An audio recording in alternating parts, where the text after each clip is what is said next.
My name is Michael Koogler. I've been in Iowa a good portion of my life. The last 10, 11 years I've lived in the Iowa City-Coralville area.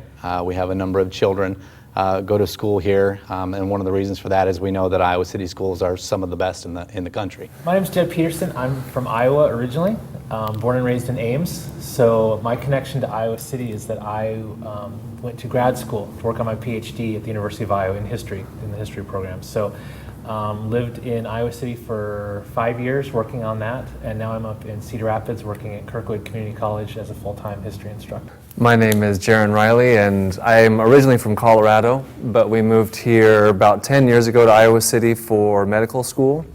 And I went to the University of Iowa College of Medicine, and we stayed all 4 years for that, and then 5 more years for residency. And we had all 3 of our kids born here in Iowa City, so they're all Hawkeyes. And we're very proud of that Iowa heritage for them. So it's where we consider our family to have been born.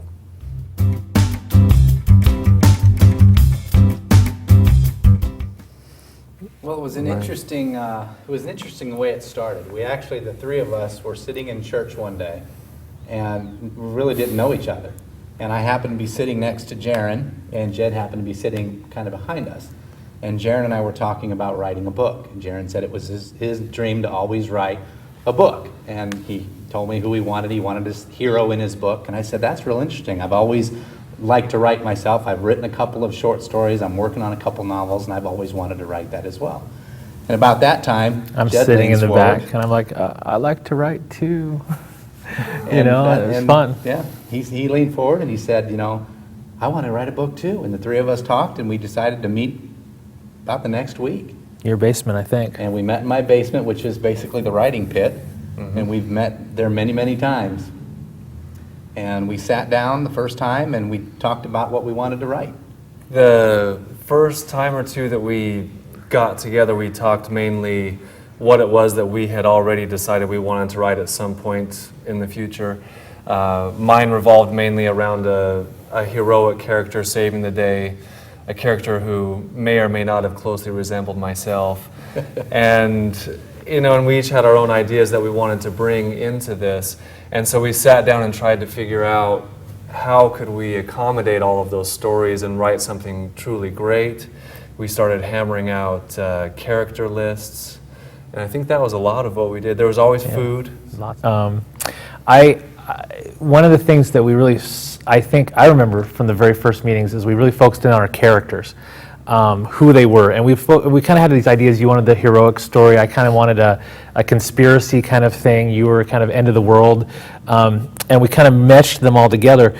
But we didn't say we want it to end here or we want the story to take us here. We really focused on the characters. I remember our first couple meetings were all about, we want this tall African guy and we want this Russian mafia guy, and who are these people and how are they going to interact and how are they going to deal with these situations. So it was more the character driven than the plot driven. I don't think we even really had a plot. I don't know. Not for starters. For a long time. For a long time.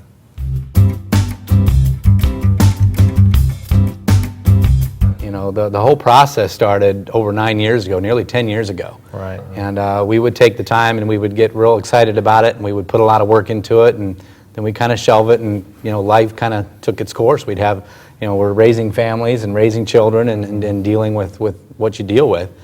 And we just kind of stair-stepped it. But it took about close to 10 years. And then it was last November. Yeah. Jaren's already out in Denver at this time, out in Colorado, and Jed, I called Jed up and I said, I'm really feeling pressed about this. It's time to finish it up. So we got together and we went through it again, and we added some real key chapters to it and polished it up and had it ready to go in the spring. And then the idea at that time was to publish it ourselves. He said all of us were raising families. Well, we still are.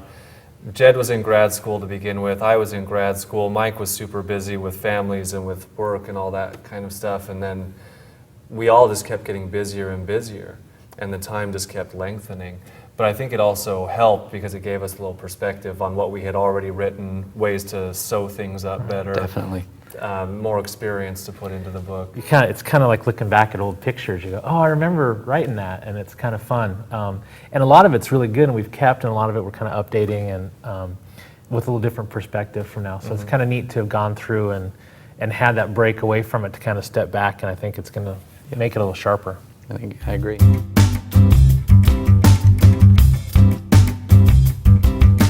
I think we get asked that question the most, don't Yeah, you? Or at yeah, I least agree. do. Definitely. No, absolutely. And I don't really have an answer. That's the problem. We just do it. It's very organic, right? I mean, It wasn't hard.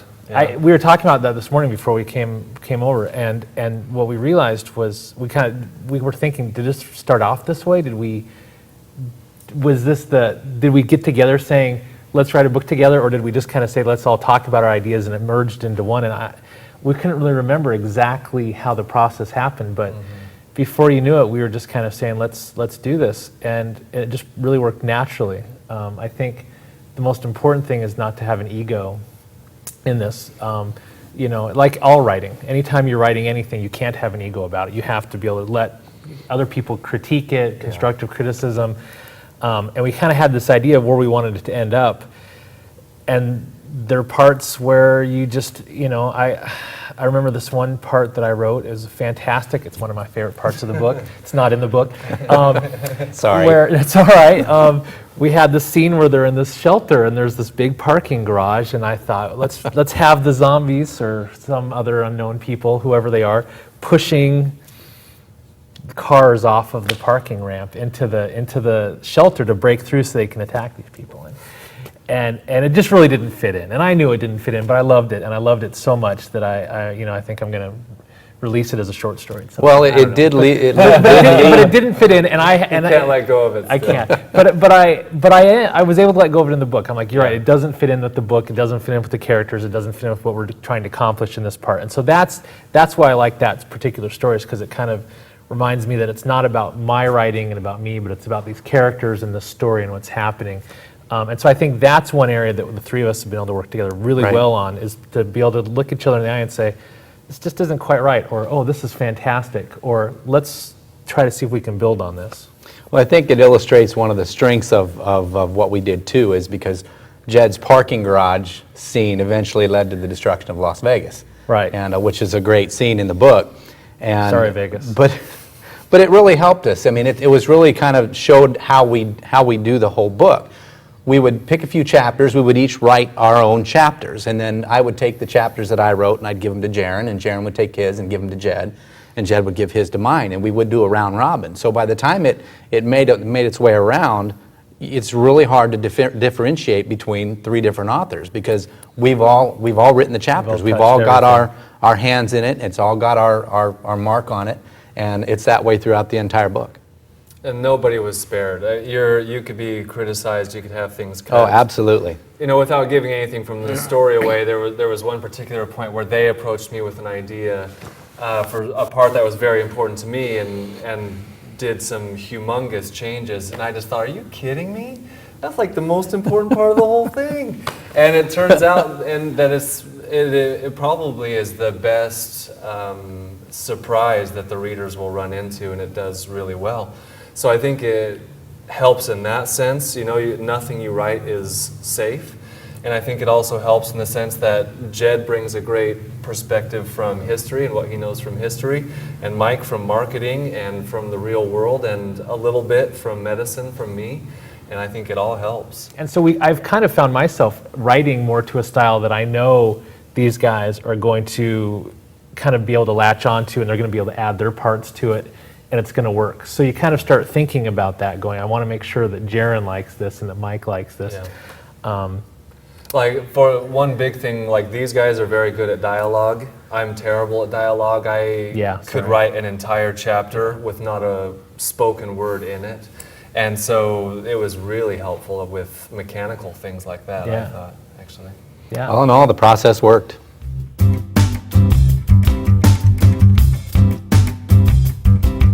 I know one for Jed. What? Yes, I noticed this as I was doing some editing the other day. The words then and then. Yeah. Oh my gosh, I'm awful. I'm awful at that. Uncannily, every single time. Yeah. I don't know why, but it's it's like he knows the rule and reverses it every time. It's pretty funny. I was like, wow, that's They do that on the other side of the powerfully equator. consistent. I lived in Brazil for a while, so in Brazil they do it But reverse. yeah, that's the only one that I've noticed so far. Did you notice any? I have to go through with commas because there every we time go. I'm writing and I'll pause, I'll just put in a comma, if while I'm thinking, and so I'll go in on the on Word and I'll actually do find comma and I'll just go through the whole document with every single comma and look at every single one and say, do I really need that comma or not? We And I'll thought yank about out commas thousands. all the time. And then you go in and put them all back in. So I don't know what I'm doing wrong. Obviously a lot. Yeah, That's why we have an editor, right? That's right. exactly.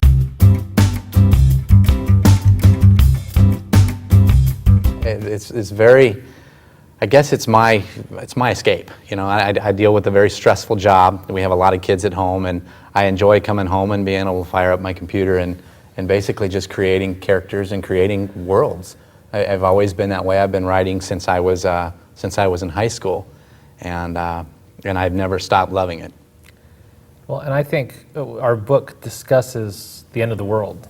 So there's very spiritual, the work that we're dealing with in our book, if this was a book about, how to put an engine together or something, I don't know how spiritual it would be for me, but as it is, you do have that element of we're trying to get our characters to go through a very traumatic experience and see how they would react to that traumatic experience. And so I feel that myself when I'm writing these characters. I say, how would I feel in this situation? And you do reach out and connect to a higher power and connect to that other level a lot as you're trying to understand what, if I was really alive and the world was ending, where would I be mentally? And so that can't help but seep into you as you're writing this. True. So it's definitely for me. I think some of it even makes its way into the book. A lot because of what Jed was saying, that you are dealing with the end of the world, something most people consider to be kind of the point of this whole existence almost. And so it gives you a chance to think, well, what do I think about the end of the world? What do I think about God? And is the experience of writing itself spiritual? I would say, yeah, it's a great release and stress reliever and makes you think about those things and kind of challenge ideas that maybe you hadn't challenged before. And it's what we all love to do most, is to write. And that's what spirituality is what you love.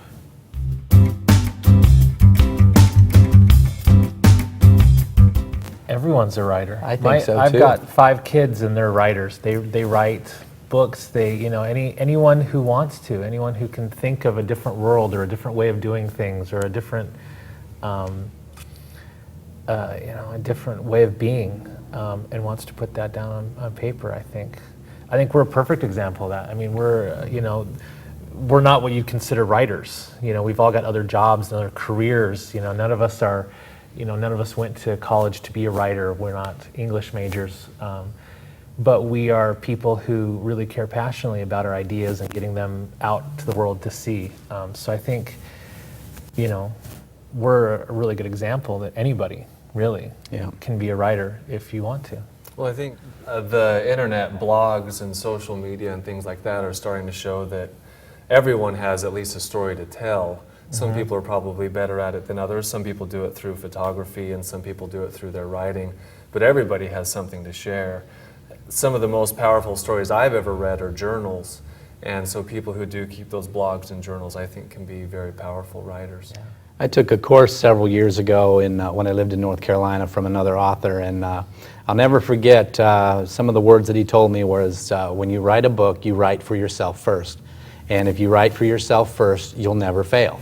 And I took those words to heart, and I've always done that. I've always felt that, if I'm writing for myself and I enjoy what I write and I think it's good, then I was successful. And if it goes the next step and it's picked up and other people are reading it, then that's just icing on the cake. So.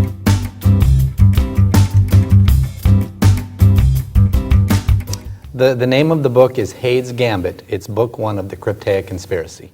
The publisher is Mbedzi, M-B-E-D-Z-I Publishing.